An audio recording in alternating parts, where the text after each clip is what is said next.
ดำนาโนนถ้าอยากเป็นเคยเซโนมาขอไวๆเอาสาวเซโนปิ้งไก่ใหญ่มาเป็นลูกไข่แม่อายอีกคนเซโนบ้านน้องขึ้นซื้อคำงามนาลงไอ้ยาให้น้องถ้าดนซื้อคำเซโนมามันน้อง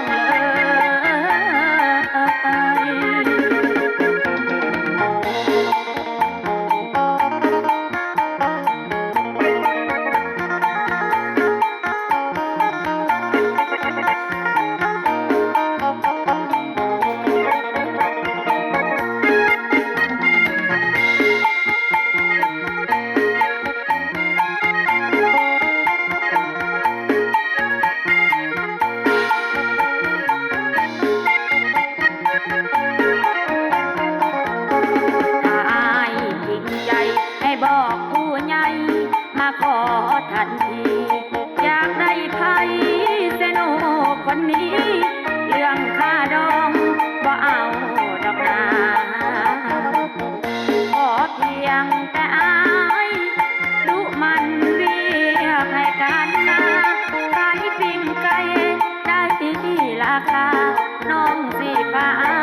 ไปดำนาโนน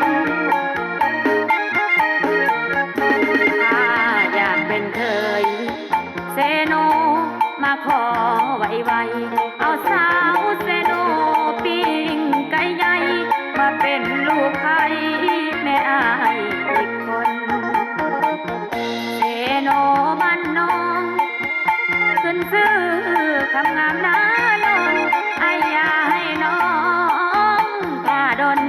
ซื้อคำเซโนมามัน